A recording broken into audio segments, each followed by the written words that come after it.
approve the agenda and the minutes. Are there any changes that anyone would like to make to the minutes?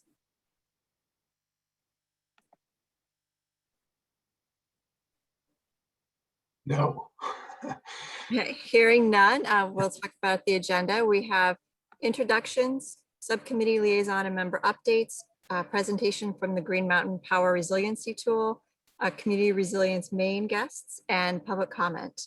Are there any changes or adjustments to the agenda? All right, hearing none, we are going to move on to introductions. Are there any members of our subcommittee or state support staff that haven't had an opportunity to give a longer introduction that would like to do so today?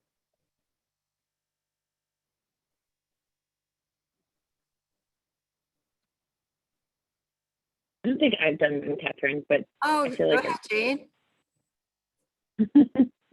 I'm happy to do it.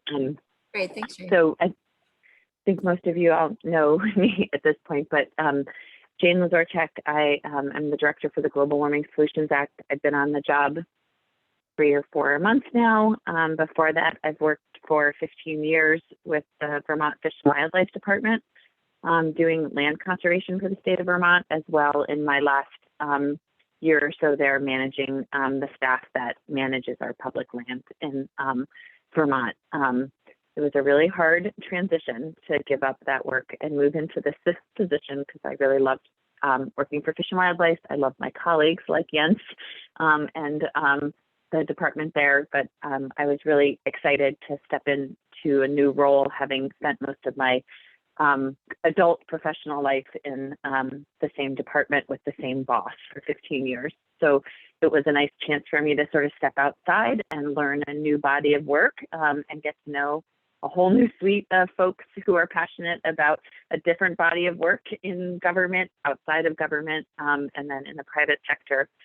I live in Waitsfield, Vermont. I live in an 1820s farmhouse that I was lamenting with my new boss, Julie, yesterday, that I'm one of the few people who it's my first house I ever have owned. And it's like the house I want to be buried on the property in. I love my house. I feel so lucky to live here. I have a daughter who's 11 and twin boys who are 7. It's a very full time in our life right now. Most days it's a sprint from morning to the time I pass out. And trying to facilitate all this work keeps me really busy too. So it's a privilege to work with all of you, and I'm excited to see how this work is all going to come together over the next 6 months and then long term. I mean, it's just the plan feels like very much like an initial step in what will be a long-term commitment by the state. So when I'm not working, I am an avid outdoors person. So I'm fit at any time that I have an hour between meetings and I don't have a million things to do. I step away from my desk and go outside for a bike ride or a ski. So I like to move a lot, and that's the only thing that keeps me sane right now. So, and I have worked with others here on this committee and other things like Dave. I feel so sad to have left my other job as all that money was coming available to clean up the farm on the Clyde River and all these other exciting things. So it's nice to see you all in a different capacity. Thanks.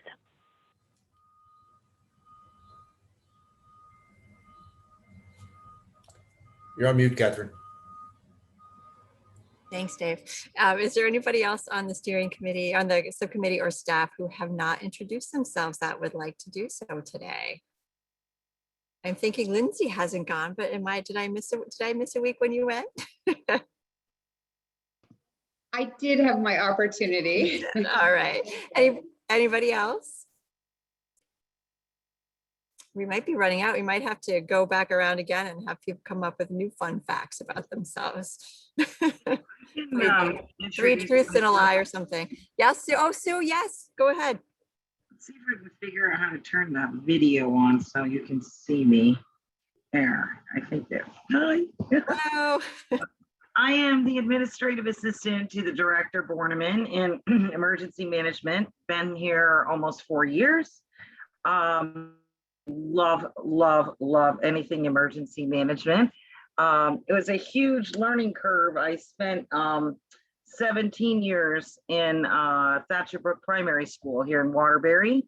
So my background was totally not emergency management, but I was definitely the emergency coordinator for the school and the district, and did a lot of work on, you know, lockdown procedures, evacuation, walking the little muffins over to the church, arranging where kids would go. I learned, you know, from the ground up, and it fascinates me. So it's a privilege to be able to listen to you and just hear all of your voices, and from so many different areas of Vermont, and different jobs, which is really cool. So I'm back here just taking notes and doing the best I can with that. And it's just me, my dog, and I love gardening. I got a bunch of flowers planted. It's looking good. Thanks so much, Sue. It's great to see your face and connect you. And thank you personally for all the work that you're doing to keep us moving behind the scenes. We truly appreciate it. Thank you, Catherine. Anybody else?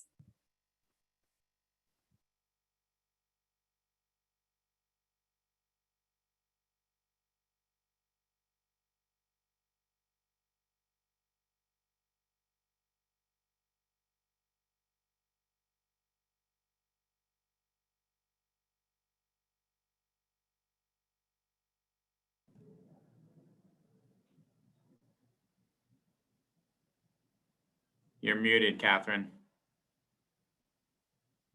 I don't know how that keeps happening.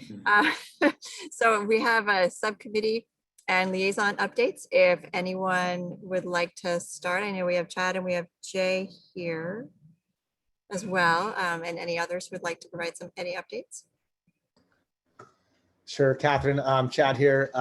There was not a cross-sector subcommittee this week, so really nothing to report at this point, and I haven't seen anything on email traffic worth bringing to this group either. Jane, correct me if I'm wrong, as you always do.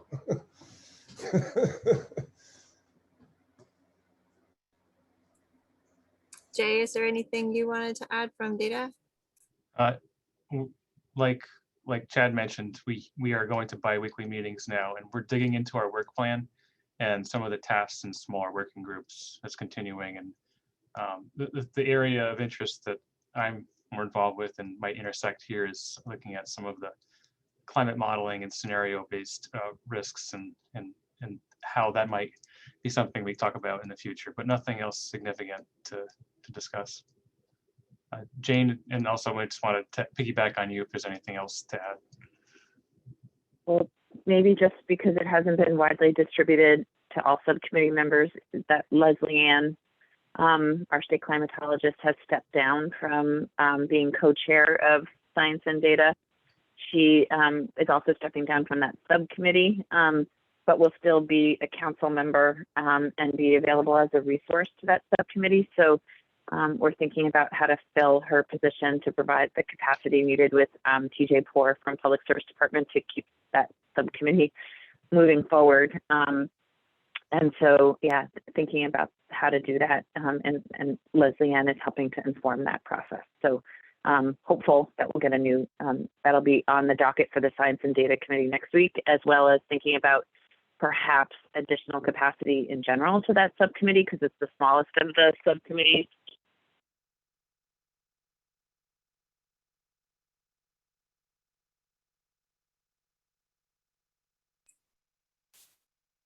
Thanks, Jane. Are there any other member updates that we have while Jane reconnects her audio?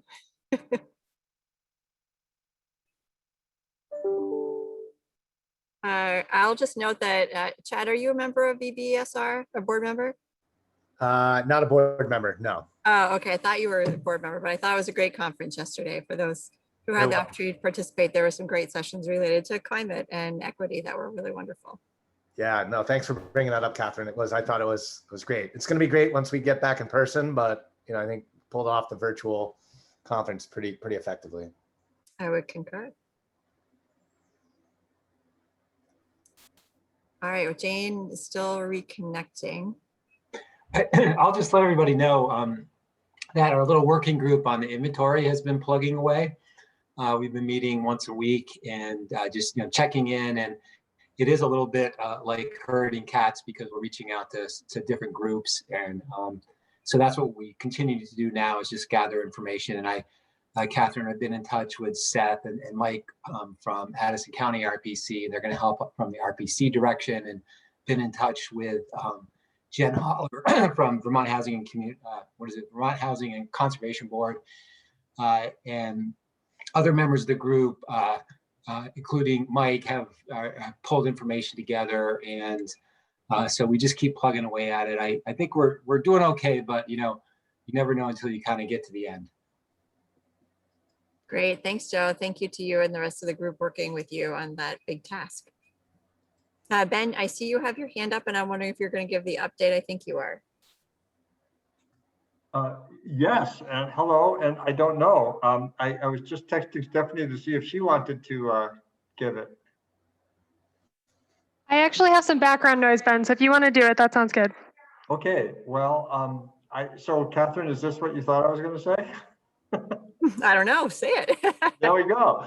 Oh, so the conference committee bill that the legislature is voting today includes $4.8 something million for year one of a state hazard mitigation program.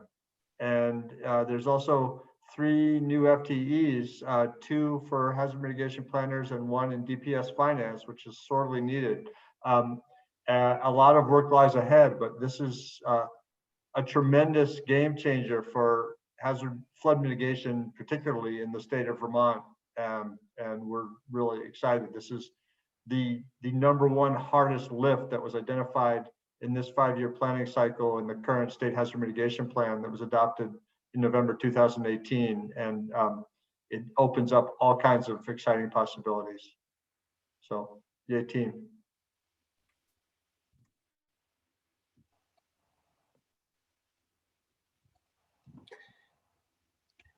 Can I ask a question of Ben? I'm frozen. All right. Yes. Sorry, I can't find my hand waiver. Ben, are there any limitations on what those mitigation funds can be used for? Is it mostly buyout? Is it, or could be used for transportation, for example? We get to make it up. It's our program, Joe. So great question, and we'll answer it collaboratively and inclusively and thoughtfully.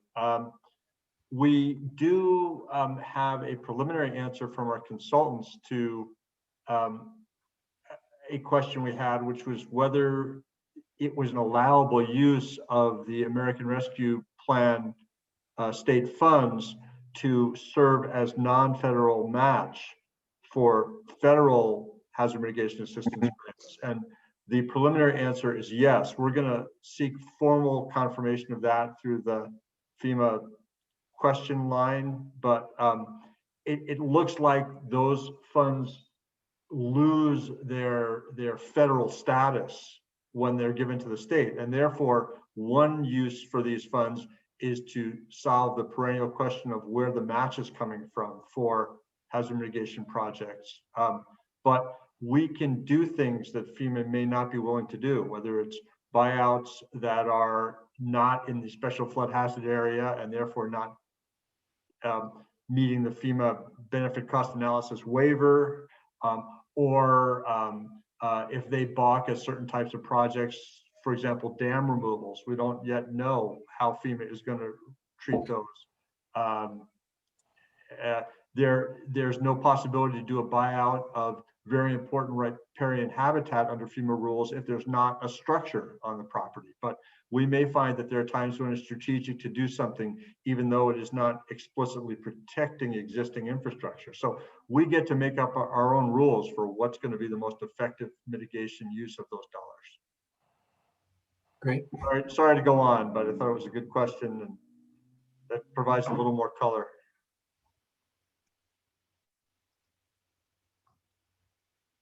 Jane, I'm back. I don't know what happened to my internet. But if it jumps off again, I'm going to pass it over to Chad to chair. Awesome. I know I got kicked off too. Been talking. Hey Ben, Brian and I, Brian from Maine, who's joined us today, when we met with Erica earlier this week to prepare for today, at that time, that was just like 2 days ago, Erica was suggesting that federal guidance was that we couldn't match. That's changing already? Well, on Wednesday morning during our weekly Vermont Emergency Management Section Chiefs call, she was briefing out and I said, oh, wait, we need to check that we can in fact use the dollars as non-federal match. And I then proceeded to get the answer to my own question, and it was yes, or at least we think it's yes. So it may have just been a function of timing that we had that concern. As of right now, it looks like that will be an allowable use.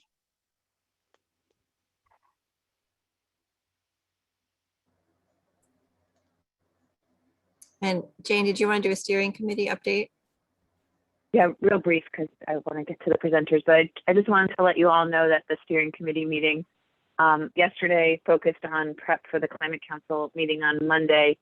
And actually picking up where Ben left off, there'll be 4 main buckets that we've talked about with the Climate Council, one of which will be an update on where we're landing with climate change funding that will come out of the budget bill this week. So an update on the broad buckets of work that'll be funded through this year's budget in response to the governor's proposal for ARPA funding and beyond. So that's one. We'll have a big component of discussion around the equity and inclusion work of the Climate Council, and specifically focused on the guiding principles and definitions and equity assessment coming out of just transitions for subcommittee digestion in the next week or so. And then we'll talk about the public engagement process and where we're at with implementation of the phase 1. And then finally, which is what I just wanted to sort of leave you with, because I think it'll be a springboard for hopefully your meeting next week, is now that we have the technical consultants in place, the public engagement timeline in front of us, we'll discuss the major milestones that will get us from here till December 1st with actually a draft climate action plan, and what those milestones are for subcommittees on Monday, and therefore which will enable you to sort of build meetings and schedule to get you to having strategies ready at the right time, recommendations ready at the right time, financing options, all of that kind of great stuff. So I encourage, if you're interested in any of that, to sit in on the Climate Council meeting on Monday. You're always welcome. But I'll share the full agenda with you all later today so that you can see the timing for different topics if you are only interested or just available for certain time slots. So please join if you're able to. Thank you very much, Jane. Any other announcements? Great. So moving into our next agenda item, I'm pretty excited to finally have the opportunity to hear in depth about Green Mountain Power's resilience assessment tool and vulnerability. What is it that you call it exactly? The resilience and vulnerability assessment? I may defer to Sara on the exact name of it, but it is a tool that we're looking to see where we should go to first, I would say, in terms of resiliency around the state. Great. So our point, what we're hoping to get out of this agenda item today is to understand how this tool works and have a brief additional discussion about what other components we might want to be thinking about for this portion of our scope of work, so that we give Jane, from this conversation and all of our previous ones, enough information to come back to us with a draft scope for a consultant to take all of this and refine it into our work product. Does that make sense to everyone? All right, so I'm going to turn it over, Mike, to you and your team to hear about this. Thanks, Catherine. And I'm going to hand it off to Sara. Hi, Thanks, everyone. Sara. Thank you so much for having us. I'm going to go ahead and share my screen. I have a little presentation put together that will walk you through what resiliency zones are and the ranking system that we've developed to identify high priority locations in Vermont. Can everyone see this presentation? Okay, great. Yes. Yep. Resiliency zones come out of Green Mountain Power's proactive climate plan, which was developed to create targeted initiatives that make our grid more resilient through things like undergrounding, installing insulated wires, replacing poles, and adding batteries, with the overall goal to prevent outages and help us recover more quickly when they happen. All of this is done in addition to the regular grid work that we have going on all the time, and it features a faster timeline and resiliency zones. Resiliency zones are designed to be community hubs that stay connected even when the lights go out. They can include things like batteries, local power generation, including solar, and then communications infrastructure. And each of these will be developed in custom planning with partnership from each individual community. So we don't have an idea that we're going out there and just putting in. We're really looking to work closely with communities to see how we can best meet their needs and their individual circumstances. But to give you an idea of what something might look like in a resiliency zone, you can look to our Panton microgrid, which was partnered in development with the community several years ago. We put in the local solar first to provide clean power close to where it's being consumed. And then we subsequently added batteries to help save all Green Mountain Power customers money. And now this summer, we're looking to add microgrid capability, which will allow the circuits off of the Panton microgrid to stay on when the larger grid goes down. Resiliency zone communities are being chosen based on 3 different buckets of data. We're looking at reliability, social vulnerability, and then communications infrastructure. And the final aspect that will be used to determine which communities are chosen as our pilot projects are communities' interest in partnering with GMP. So a little bit more detail on the actual ranking structure. And I want to start by first just thanking everyone who we've had conversations with. I think that Anne Margolis is here from DPS. They were a great resource throughout this process. So the first bucket that we're looking at is reliability. And this is based on 2 different factors, outage frequency and outage duration. The outage frequency was calculated as the number of outages between 2014 and 2018. And we looked at the average of customer outages counts in a 2,000-foot grid. We also looked at outage duration to get a snapshot of long duration outages. And we calculated this looking at the number of 24-hour plus outages per building in each town. For social vulnerability, we drew from the CDC index and local energy burden data. So the CDC index was developed by the CDC to identify communities that may need support before, during, and after disasters. And this draws on 15 different census variables to create a comprehensive score. We also looked at energy burden from the Efficiency Vermont 2019 report. And the final category that we examined was connectivity. So we looked at fiber cable connections, and we did this assuming that the buildings with more fiber or cable connections are actually more vulnerable during outages because these systems rely on electricity, whereas houses that are connected using copper cables can still call out during an outage. And this was the number used was just the percentage of buildings with fiber cable. And finally, we have self-service data. So this was based on a score determined from the Department of Public Service drive test cellular data measurement. And I'll just pause here to answer any questions about that.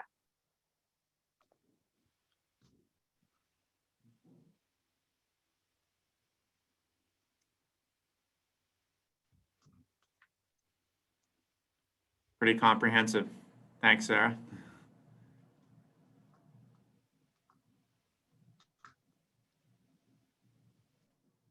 Okay, great. If there are no questions on that, I will get us into a couple of maps. One second, I just need to move things around on my screen.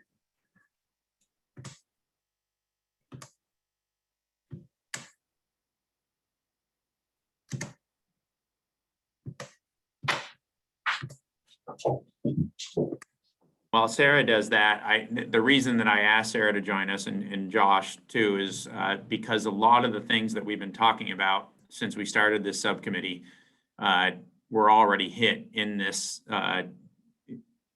going around the state with all these different inputs. And I thought it would be good for everyone to see that there is something like this out there already, just as an example. Thanks, Sarah. Thank you, Mike. So up now, we currently have the reliability map that we've put together. So that's the first one. And then we also have the SVI data broken down by town. This is Efficiency Vermont's maps that they put together, going over total energy expenditure and then energy burden, cable and fiber deployment, and finally our cell service data. And I'm happy to pause on any of these if anyone's interested in looking at it a little bit more closely.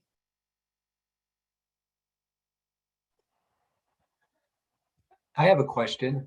I'm just wondering so do you use all this to identify the areas where doing these microgrids, these resiliency zones, which is kind of a cool concept. Is that where you use all this for, to sort of target those areas? Yeah, exactly. So we did a multivariate score based on these 3 categories, and each 3 category is worth 4 points for a total of a 12-point scale. And it was just a way of trying to incorporate a lot of different data from multiple sources into a number where we could really get a sense of what are the highest need places. And have you mapped those so that you could say, here are the 200 places where, you know, the resiliency zone is a good idea? Yes. That's like go ahead. a gap or something like that. I'm thinking about back to the inventory and identifying where there might be needs, right? I mean, if there's like a whole bunch of places around the state where they might benefit from this, but and what are the obstacles to kind of doing that? Are there any obstacles that we should be thinking about? Yes. So, I mean, we only looked at Green Mountain Power's service territory, but we do have a list of all of the towns in that area. Interesting.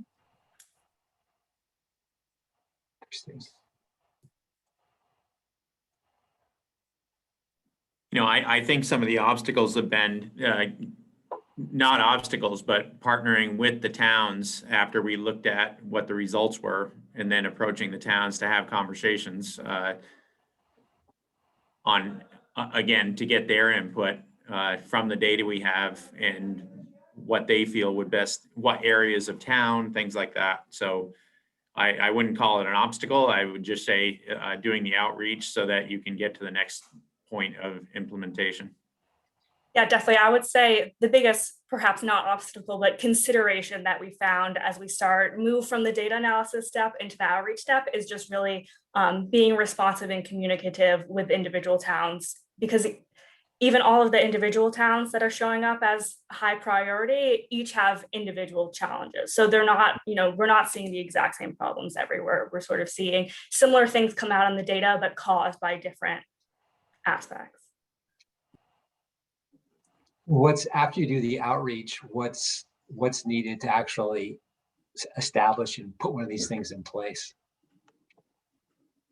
Is there other infrastructure investment that's necessary? There must be, right? Yes, there will definitely be other infrastructure investments required. We're looking to pilot initially in 2 to 3 towns this year. And is Josh on? Because he could speak more to his experience in Panton. We're still early on in the outreach process, so the specific obstacles that we'll have in terms of rolling out resiliency zones are sort of to be determined.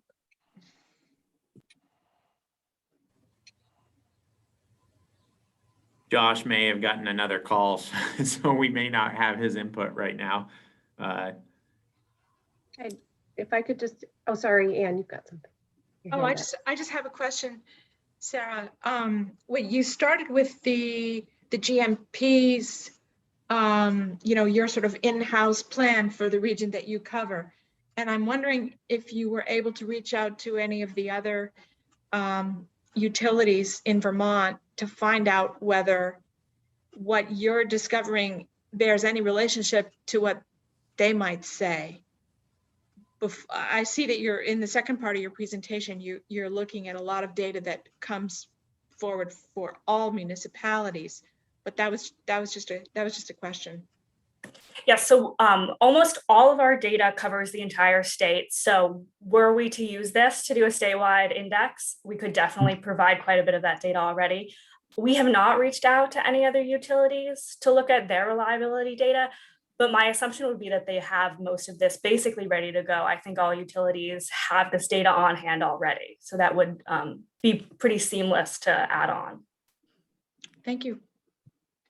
And at the department, we've applied through VEM for some FEMA hazard mitigation grant program funding to try to extend this to the rest of the state. That could be supplanted by the effort we go forward with here. So, you know, that's to be determined, but I think just in terms of the utility of this tool, I think it really helps to like narrow the focus, and we are curious, I think, about feedback from others on this committee, specifically on the kind of social vulnerability piece or other aspects that might be layered on to look at resilience more holistically and through different perspectives. But from an electric perspective, you know, this helps kind of focus the attention, I think, of the utility in the town. But like Mike was saying, the solution that might be brought to bear could look very different from community to community. You know, there might be communities where those low scores, or the scores that put them at the top of the priority list in terms of reliability, or one of the other aspects may indicate that a specific type of investment in like a very rural part of town to you know, to kind of create some redundancy in the lines that are serving that part of town might be indicated.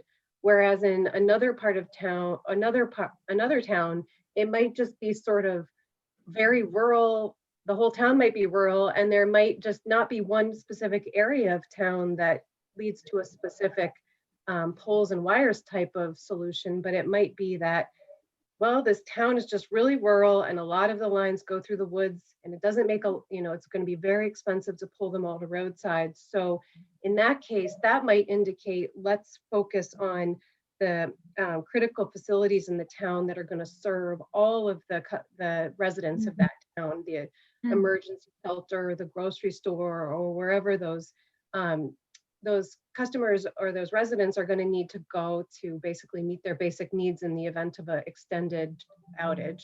So that might be like a battery or microgrid Panton type system. So I think really those conversations with the towns and drilling down in the reliability data is really going to help reveal what the right kind of resilience solution is. And then there's questions about, you know, does it make sense for all ratepayers to pay for that? Or is there money that the town itself could bring to bear to share in that benefit? But the who pays question comes up as well, particularly from a ratepayer advocate perspective and hat, which we come in with at the department. So there's some other ideas around that.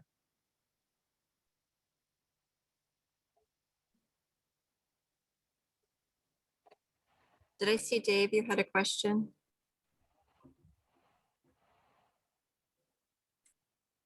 My question was related to Ann's, and I was going to ask about Vermont Electric Cooperative and the municipal electrics and what information they had. So it was already answered. I think Mike has potentially offered to reach out to some of his colleagues at the DUs, the other distribution utilities, to just get that data through more informal channels. There's also reports that are made to the department and the Public Utility Commission that data could be pulled from, but they haven't, the other distribution utilities have not yet been engaged in a more formal conversation around expanding this yet. I have already reached out to them in terms of some of their resiliency programs and things like that. We do meet monthly through a committee, and they have all this, like Sarah said, they have all the same broken down reliability data. So it would be really easy just to add that into this particular one.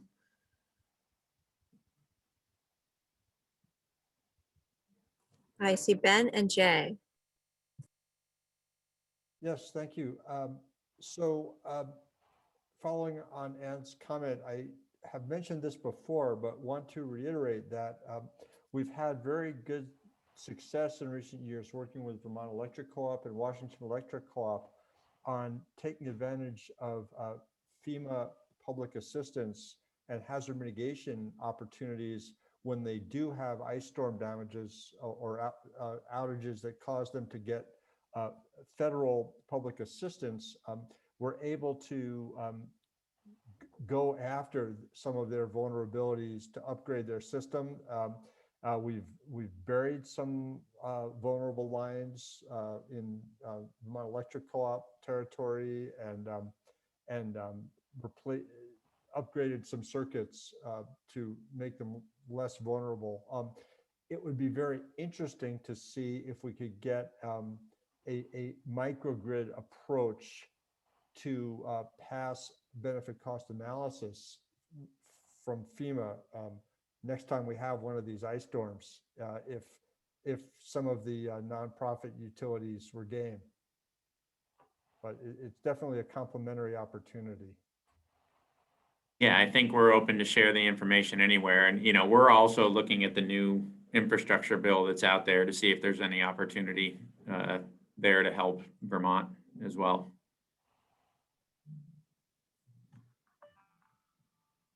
And Jay? Hey, can you hear me okay? Yes. Okay. Yeah. So Mike, this is probably not a surprising question coming from me about weather and climate information, but is there any plan for trying to normalize this work based on places where we just know the weather might be worse or not as bad based on snow, ice, and wind on a town level basis? And perhaps that's part of the work plan down the road with this. But I just want to know if there's any sort of planning involved with that now. A lot of it, Jay, I would say aligns with some things that we know. So I think the answer is yes. And, I think I've mentioned it on the council meetings before, but a lot of it has to do with, like Ann mentioned, how rural things are. It has to do with elevations of the villages and towns. So a lot of that is actually pretty much parsed out just by the different criteria we're adding, Jay. It does align is what I would say. I'll just add that we did consider sort of another layer looking specifically at climate and found that it ended up being a little bit redundant. Like Mike is saying, we're already getting to a lot of those issues using the indicators that we already included. I'd be curious too, if one of the questions I've had throughout this is like, how useful is the historical data and indicators about the impacts of the climate threat and what's going to change going forward, and how we can bake that into this type of analysis? Is it just, the flood prone areas just get more flood prone? The wind prone areas get more wind prone, or is there any indication that looking out to 2050, there's going to be any shift that we need to take into account in any of these threat dimensions? That's probably a question for Jay, because he's actually doing that study for us. So there you go, Jay. Yeah, that is through another hat that I wear. Those are reports that I'm working on, and draft versions are due in the next month for feedback to GMP, VEC, and Velco.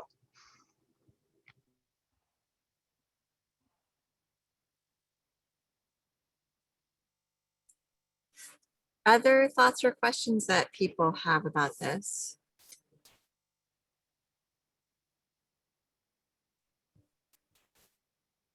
Just one wrap up here. The things we thought about is obviously all the criteria we used, but we know, speaking with Joe and others, it doesn't have transportation information. There are definitely some other things that we could add to the vulnerabilities that I think would help round out what we're trying to do here.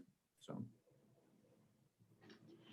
This is Jens. I'm interested in the municipal capacity piece being a potential limiter in implementing ideas like this, and wondering if that's going to come up a lot in our work, that as we think about solutions, the bottleneck will actually be at the level of municipal capacity. And I just want to flag that as something that I think is going to continue to be an issue throughout this working group's work. Yeah, I'll second that. That's been a theme that is coming up in a lot of subcommittees, and specifically speaking to town capacity, but then specifically speaking to capacity of the implementer, whatever the strategy and recommendation is. And hopefully next week we'll vet the template that you guys are going to be plugging into, and that's sort of one of the key things that we're going to want to think about as we prioritize strategies and recommendations. Is where's the capacity to implement them long term, and do we need to build that if it's a high priority strategy?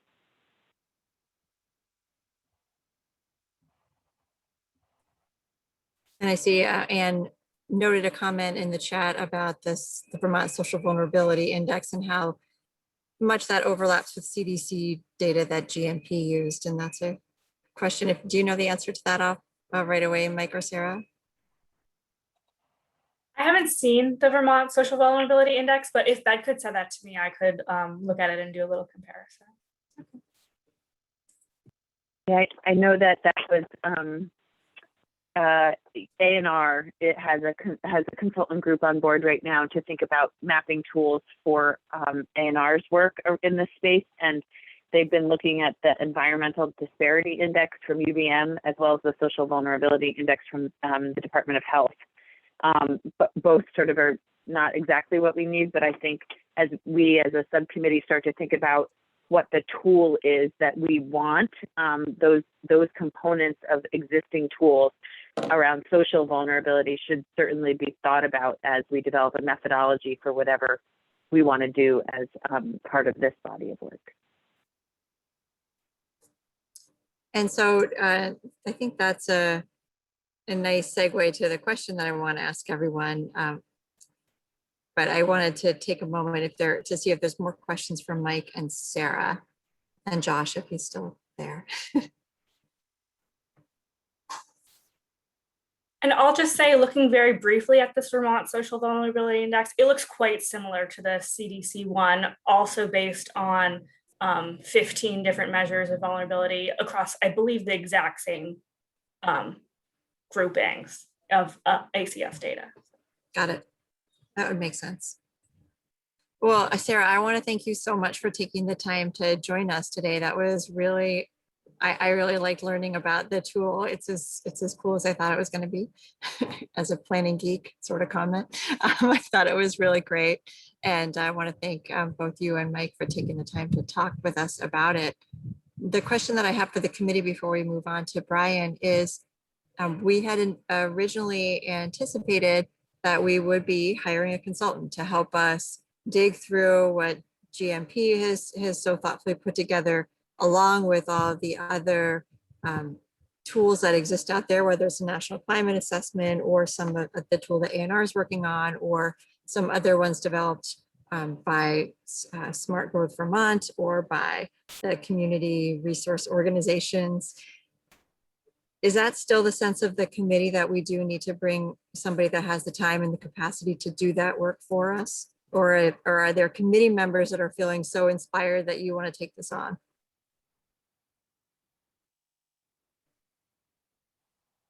I see you want a consultant. Yeah, I think time has become an issue for many of us, and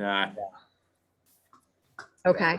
Feeling passionate about it, but not, yeah, no time. Got it.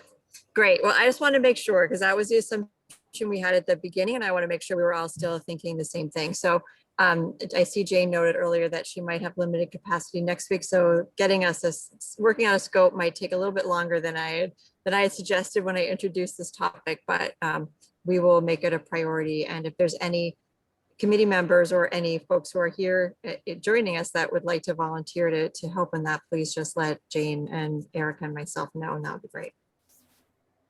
Yeah, I'll just echo that. I think it's a really appropriate role of subcommittee members, not in developing the tool, but in like helping draft the scope of work. That kind of interplay with subcommittees works well with others, like, you know, the science and data and cross-sector a cohort of them essentially help me write the RFP for the technical analysis. The same thing, you guys all have the expertise in this space, and I will help deliver that RFP, but having a smaller cohort of a non-quorum contingency to help actually write that would be my preferred route, rather than me trying to write that. All right, thanks, Jane. Brian, thank you for your patience as we were running a little behind schedule, but as you can see, it was for a good cause, because that was a really great presentation. And thank you, Anne, for volunteering to help with the scope. Brian, I'm going to turn it over to you and Jane to go ahead and talk to us and share your knowledge. I'll just take a minute to introduce Brian and tee him up.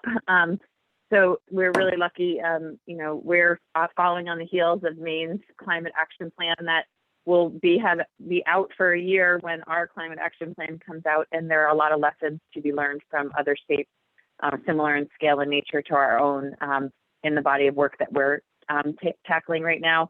Brian, fortunately, led the rural resilience.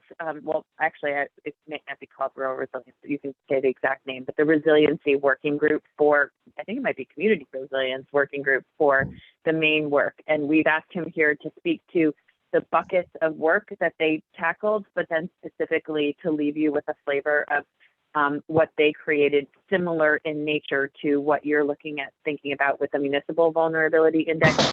Maine did something at a different scale, but has similar applications. So hopefully Brian can introduce you to what Maine has done as their complete body of work, but also get to the level of detail to inform us moving forward with this RFP. So thank you so much for taking the time to be here, Brian. Absolutely. Thanks, Jane. Thanks, Catherine. And thanks, Sarah. That was a great presentation. And you might be hearing from me or somebody in my office to follow up on that work. I'm really super excited to be with you all today, in part because we've gone through this process and I'm excited to help you all learn and improve upon what we did, but also because I've got some fairly deep roots in Vermont as well. My grandparents had a retired dairy farm in 1700s farmhouse down in southern Vermont that I spent a lot of time on as a kid, and then I went to Middlebury College. And so really glad to connect with you all today. I'm going to share my screen and just get some slides up here for you.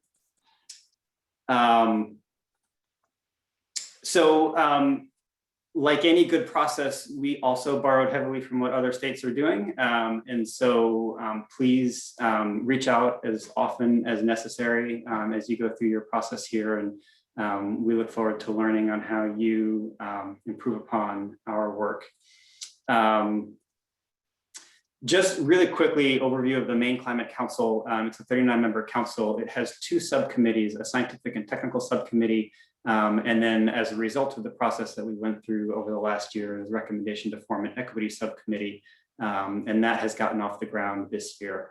And then we had 6 working groups that were informing the work of the council. And as Jane said, I was staffed to the Community Resilience Planning, Public Health, and Emergency Management subgroup. And if you were on early in this call, you did hear that we had 40 to 50 members in that group. So it was a bit unwieldy. And we did end up dividing up into some buckets here.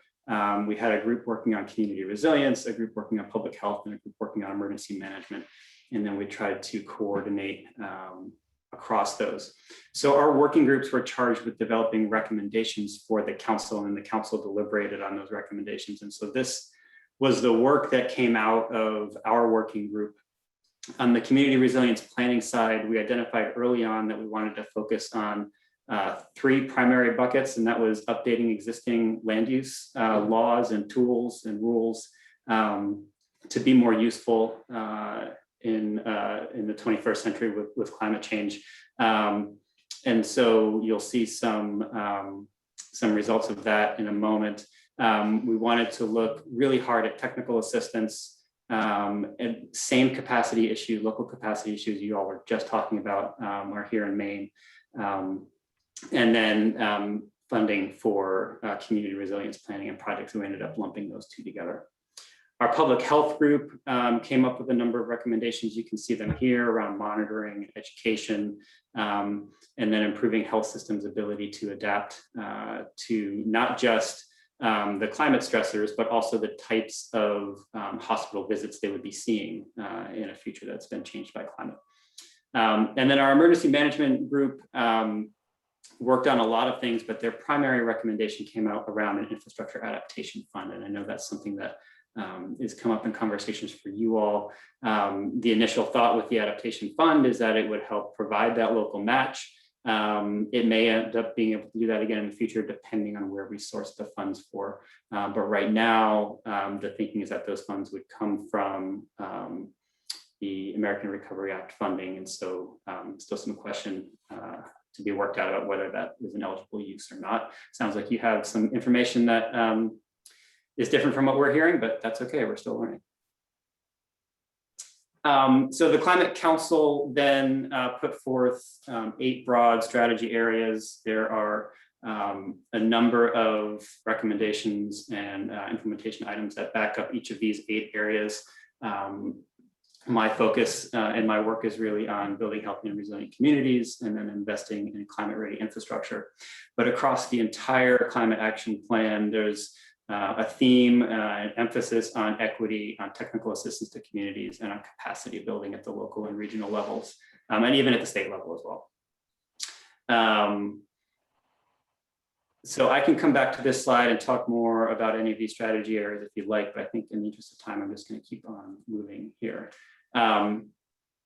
So the set of recommendations and strategies that came out for resilient communities focused again on empowering local and regional community resilience efforts through funding and technical assistance, adopting at the legislative level official sea level rise projections so that the entire state, from the state agencies down to municipal governments, are planning off of the same set of sea level rise targets. I know that that's not going to be an issue for you all in Vermont, but there might be other hazards that you consider similar official projections around. Emphasizing resilience through land use planning and legal tools. This is would take those sea level rise projections and other hazards and use that as a lens to revise the land use planning tools that we have at the state level that are used by municipalities for their work, many of which are being shoehorned right now to provide some utility as far as flood resilient planning and things like that, but were never designed for that in the 3 or 4 decades ago when they came into being. So it's time to take a look at those. And then lastly, very similar public health recommendations as to the previous slide. And then making some recommendations around infrastructure, doing a climate vulnerability assessment on our state infrastructure, whether it's state-owned assets or other kinds of assets around the state, and providing some climate-ready design guidance around that. And then, as I mentioned, establishing that state infrastructure adaptation fund for getting projects, not just the funding, but also the pre-development assistance to get projects from concept to shovel ready, and that includes permitting and design, and even putting together capital for those projects.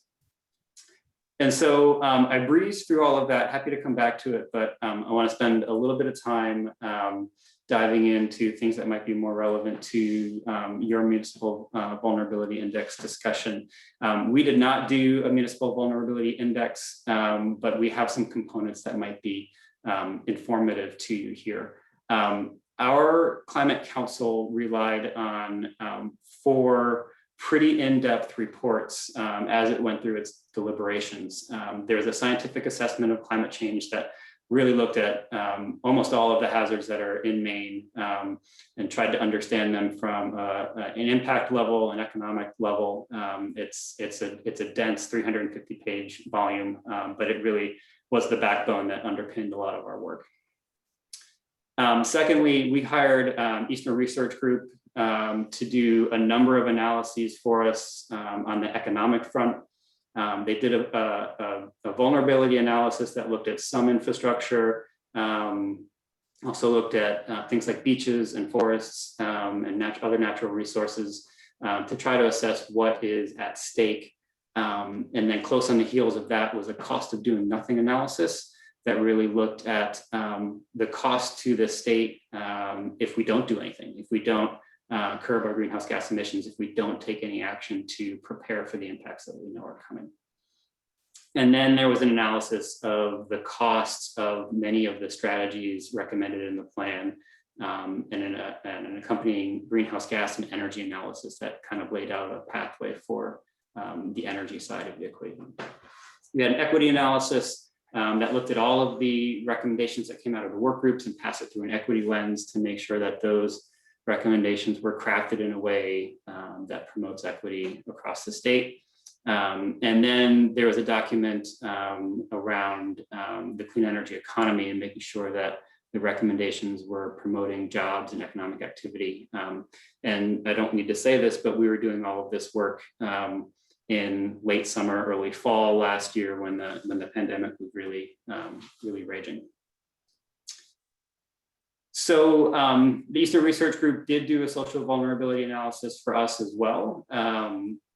And they looked across a number of criteria looking at socioeconomic status, minority status, household composition, disability, and level of access to housing and transportation. So the map on the left here with the blue and the yellow and the red indicates the areas of Maine that are the most socially vulnerable in the red. And then they overlaid that with various climate hazards, so heat vulnerability, riverine flooding, and sea level rise vulnerability, to come up with the communities that would be most impacted by those hazards in terms of their ability to respond and recover. And so those are the results of that analysis. We did another analysis where we looked at this question of local capacity. Maine has a network of regional planning organizations, and some of those have robust capacity and experience and expertise in resilience planning. Others do not, and then others are non-existent, just it only exists on paper at the moment. And so you can see the areas in blue on this map have good local and regional planning capacity. The areas in yellow and orange have either no local and some regional, or some regional and no local. And actually most of the areas in yellow are unincorporated and are served by the state's Land Use Planning Commission. And then we have quite a bit of the state in red, and this map is already out of date, so there would be some more red areas as well, with just no local or regional planning capacity for resilience at all. And we took a look, we wanted to overlay that with the social vulnerability information. And when you do that, these are the 65 communities that really rise to the top in terms of having the highest social vulnerability and the least planning capacity for resilience. And so the challenge for us now is to target these areas with technical assistance and really thoughtful programming. And so I'm going to stop there and see if there are any questions. I do have a couple more slides that get into implementation of a number of the strategies, but if the discussion is better spent on these indices type things, I'm happy to stay here for a little while.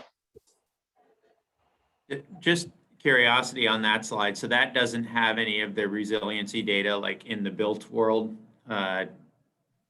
transportation or only to the extent that it was included in the social vulnerability index. Okay, thank you.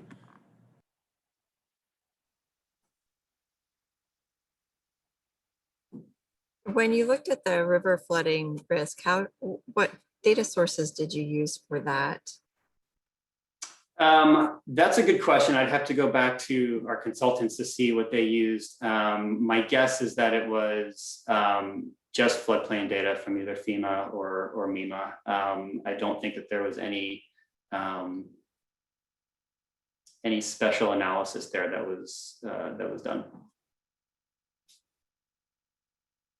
Can you tell us more about how planning capacity was assessed? Were those just standard metrics, like whether they have planning commissions, or just tell us a little bit more about that, please? Yep. Yeah, just very simply asking whether you have somebody on staff who does resilience planning, right? And so at the local level, that might look like just simply having a planner on staff. At the regional level, it was asking the regional planning organizations if they had somebody with specific experience in resilience planning.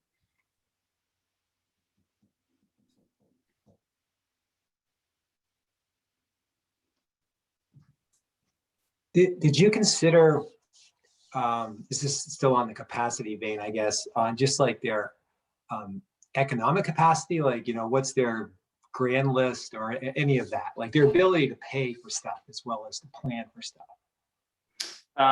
That's a significant issue, right? And so the ability, not even the ability to pay for stuff, but the ability to apply for grants, like to manage a grant is a big issue. So we I guess we kind of assume that if they don't have the planning staff on hand, they probably don't have those abilities either. Right.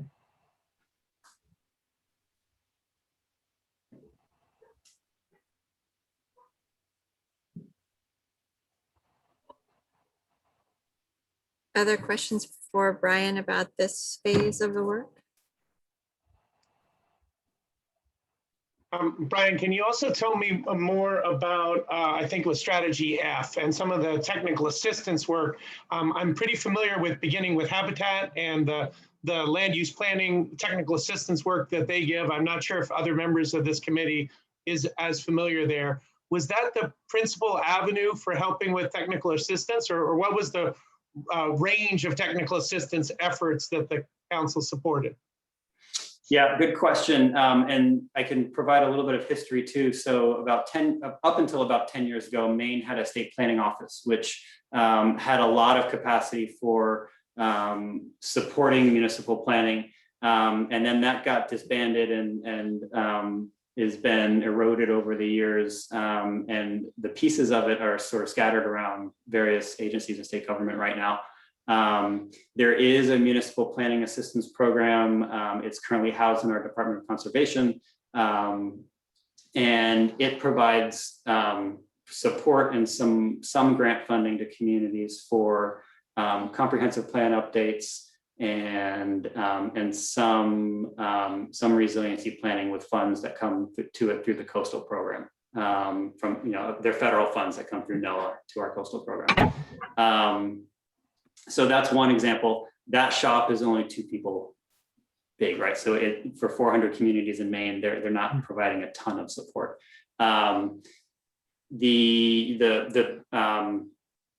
Building with Wildlife program is aimed at conservation, supporting communities in their conservation planning.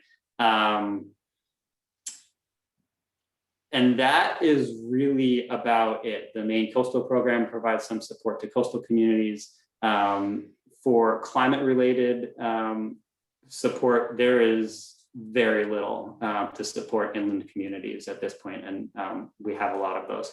And so, in a sense, we're starting from not quite scratch, but pretty darn close. And so, the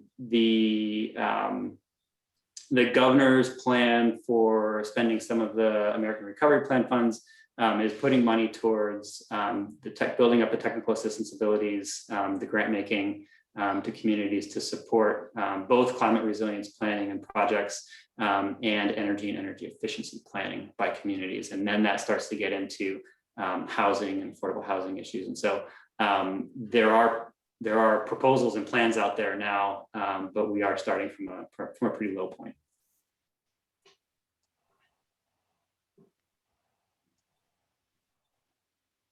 Other questions or comments for Brian?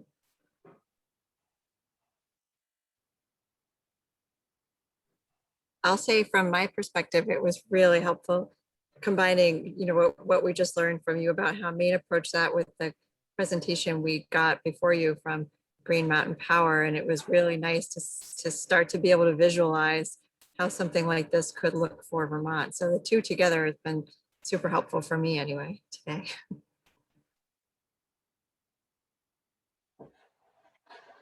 If there's no more questions or comments about that portion of Brian's presentation, then we'll let you continue on. Sure. I just have a couple more slides, so it won't take too long. Just get everything fired up here again. So we actually took some pains not to define resilience in our climate plan, and that was because we know that it's going to mean different things to different communities around the state, but we did want to kind of set some stakes in the ground about how you get there, what it means to do the work of resilience. And so this is as close as we got to a definition, but thinking about making sure we've got the planning and decision-making processes in hand at both the state, regional, and local level. And this really gets to that capacity question, but also just the good decision-making, making sure that there's good information, that there's process around incorporating that information, evaluating options, and making decisions. The second piece is also related to the capacity, but making sure that there are individuals, committees, offices in local governments who have that responsibility and authority to do that planning. This is not something that we're going to be able to control too much at the state level, but it's certainly aspirational, and I think through incentives we can make some progress in this direction. And then lastly, that processes that are happening at the local level include community dialogue and are taking pains to make sure that the most vulnerable citizens' voices are being heard and included in the conversation. And this is informing a pilot project that we just got off the ground this week. We just had our kickoff meeting with the communities on Tuesday. And this is helping the state start to understand what technical assistance could look like, what the challenges are, and what some useful practices will be around it. And so we have engaged 3 service providers, 2 of which are regional planning organizations, and the third is one of the University of Maine schools. And they will act as service providers to a cohort of towns in regions that we've identified around the state. And we'll work with those towns as a cohort to understand their climate vulnerabilities, prioritize some actions, and then we have some modest grant funds to help them get to implementation from those plans. We selected 3 service providers who came in with very different engagement models. And so we're interested in learning about how those different approaches work and why they might work well in some parts of the state and not in others. And are very eager to think about ways of replicating and scaling those approaches. And then the third goal, as I said, is to inform the development of a more robust statewide program, so taking it from a pilot to more of a program. And the timing is really good. As I said earlier, the governor has proposed to use some of the ARP funding to build out some technical assistance capacity at the state and some grant programs for communities. And so this is all really exciting, and we're looking forward to learning from this pilot. These are the topic areas of community resilience that we've asked the communities and the service providers in that pilot project to investigate. As part of their proposal to us, we are requiring them to look at land use planning and hazard mitigation and social vulnerability and equitable adaptation, and then ask them to look at least one of the elective topic areas. And most of our groups are actually going to look at multiple ones of these elective topic areas, but you can see that governance and capacity is an important one there. But then we really want to take a fairly expansive view of what community resilience is and sort of stretching it out to economic resilience and public health and natural spaces. And then understanding that a number of communities are really wanting to start with the clean energy work. And so we want to make as many doors as possible for communities to come into the community resilience discussion. And depending on where in the state they are, what their economic base looks like, and what some of their priorities are as a community are, we think that this offers them a number of those doorways. And we hope in the future to be able to build out materials and resources for them to do the work in this area, and even potentially starting to generate some goalposts for communities to aim at. I think prevailing thought in our office anyway is that this work would be best achieved through incentives, and we're trying hard to fend off anything that looks like thou shalls and requirements from a legislative angle or a regulatory angle. We just think we're going to catch more communities if we do it with the carrot rather than a stick. And at least through this approach, we will generate some best practices, we'll generate some materials and some ways to support communities, so that if down the road it becomes more of a regulatory thing, then we're hopefully beyond the unfunded mandate piece, where we have some really concrete ways that we can support communities in doing this work. And let's see what else I hear. Yep, that was it. So I'm happy to entertain any questions about that pilot project and our implementation.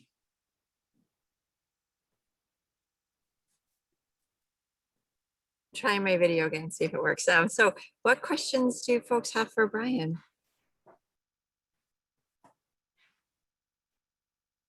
What sort of incentives are you thinking of? So there's some interesting programs. We're taking a hard look at programs around the country. I mean, certainly there's some good work being done in Massachusetts with the Municipal Vulnerability Preparedness Program. But one that's really interesting to me is the Green Step program in Minnesota. And that is a program that as communities sort of earn stars, right? They do a number of activities that bumps them up a level. They have access to additional funding. And so the carrot in this case would be access to larger grant pots or grants for different types of activities. So I think that's about as far as we've gotten thinking about that as far as what that could look like. But I think the sense is that in Maine, we're probably going to do better with an incentive program early on. Are you doing anything to incentivize participation among the communities that were identified as most vulnerable versus just the rest of the communities? I don't think we've gotten to that stage of our implementation yet. With this particular pilot, we put an RFP out for the service providers and asked them to recruit communities to participate with them as part of their proposal to us. And we asked them to pay attention to that social vulnerability and capacity mapping as they selected their communities. And they did a fairly good job of that.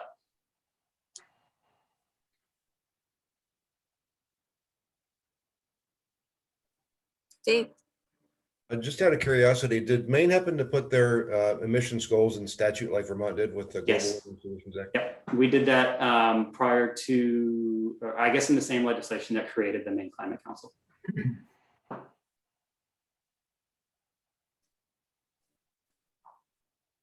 With your recommendations in the land use area, you said most of what you were working toward was the incentives and encouragement versus the shalls. Did the recommendations in the land use area also fall under that, or were there specific changes to state statute governing land use regulations? So the wording at the moment is that in particular the sea level rise bill is working its way through the legislature that would give official sea level rise projections, and then that bill instructs agencies to use those numbers as they review existing rules and regulations. They don't really need the authority of that bill to do that work. They have it already, but this gets the legislature on board with the sea level rise targets. And so the work groups identified a number of areas where those rules and regulations could be improved. And mostly from a utility standpoint, so that those land use planning tools are more useful to towns rather than, rather than a perspective of we need to be telling the towns what to do. And so, for example, Maine has a shoreland zoning requirement that, and actually it is a requirement that all towns have a shoreland zoning ordinance. And this affects any water body above a certain threshold, whether it's freshwater or saltwater. And that has been used by a number of coastal communities as a way to mitigate flood risk, although it was never designed for that back in the 70s or early 80s when it came into being. It was much more about water quality and habitat.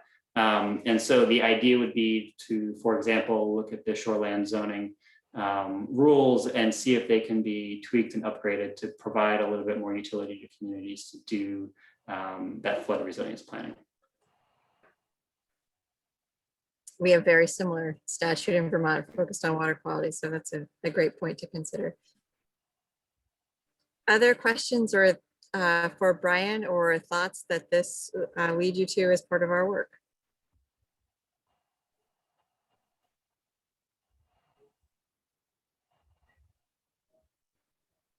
Maybe we can just replace the word Maine with Vermont and save ourselves. Yeah, I was wondering the same thing. Please do.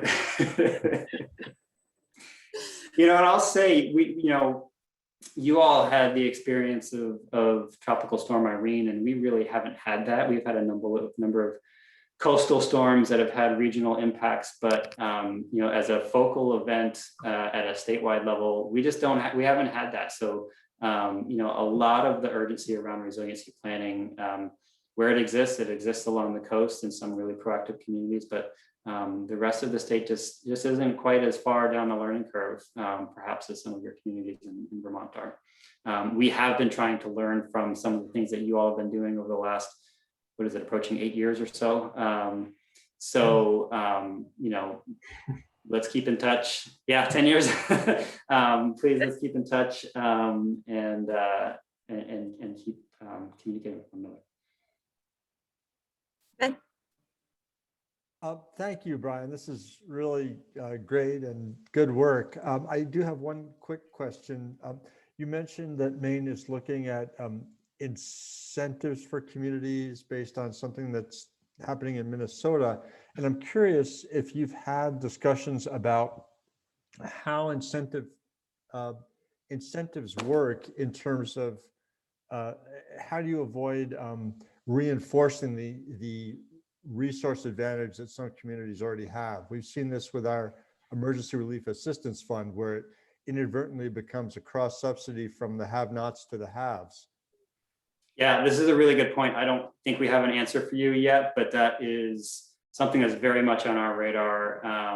And even thinking about, how we use this pilot program, that was a reason why we elected to go and recruit service providers through our RFP rather than trying to recruit communities directly. The state just doesn't have the knowledge of communities and what is important to them to be able to put together a meaningful cohort.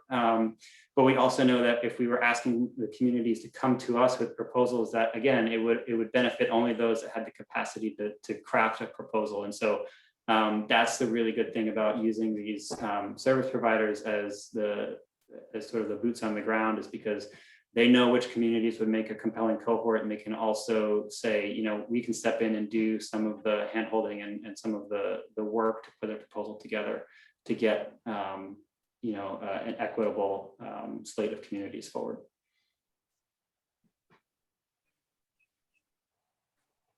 Thanks, Brian. I have one kind of process question, curiosity. You noted that you are staff for this subcommittee.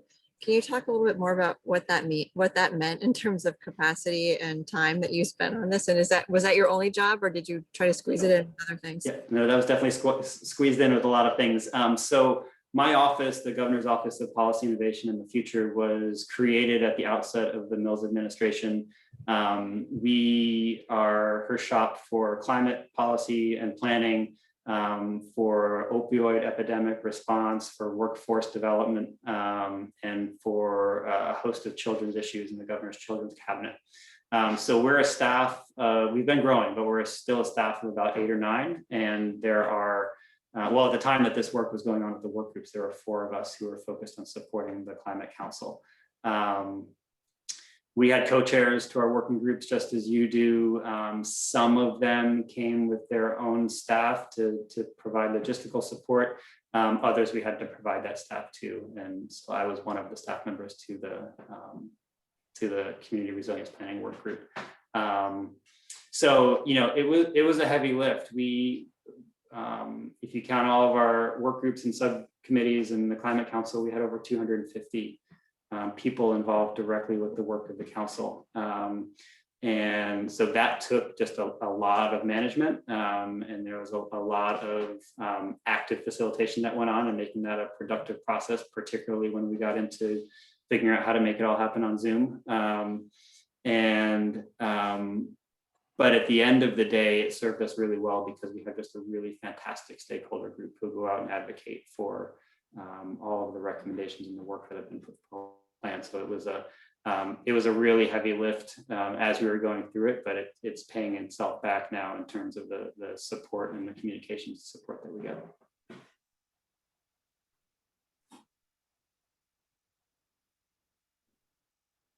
Great, thanks. Are there other thoughts or comments for Brian or And especially encourage members of the public too, don't be shy. Feel free to jump in if you have any thoughts or questions.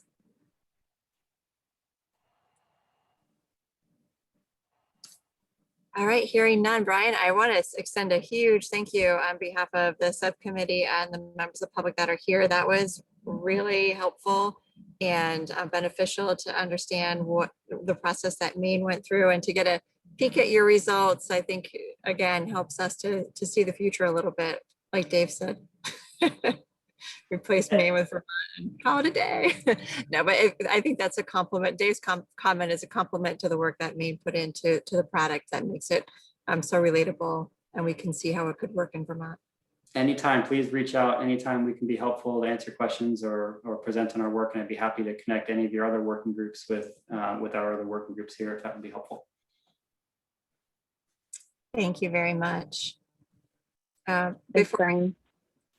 Before we move into public comment, I just want to note that Erica and Jane and I will be meeting with Pat Fields, our facilitation consultant, next week to talk about planning out the remainder of our work so that we can look ahead to our agendas, what we need to have accomplished, and hopefully we can have a robust review of that next week. And along with that, we will have from Jane the template about what our work should look like when we're all done. So we think next week will really be helpful in allowing us to chart the rest of our future. And with that, I'll open it to public comment or members of the committee or staff who want to add any additional comments. Ben.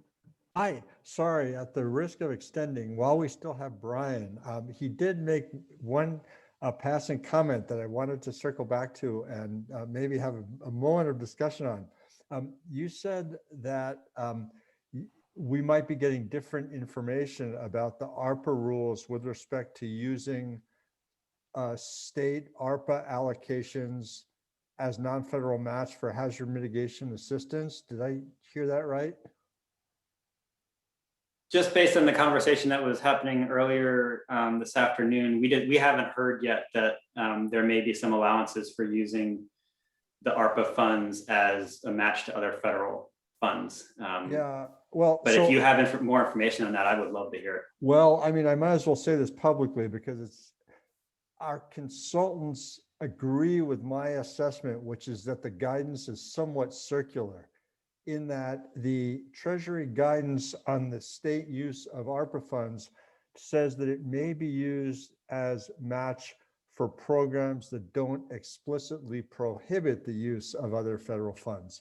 And the Stafford Act says that the Stafford Act only allows for other federal funds to be used, which are allowed to be used as match. So it goes like this, and they take the forward-leaning approach that if it's not prohibited, it's okay, which is how I want to read it, but we don't really have it in gold-plated writing yet.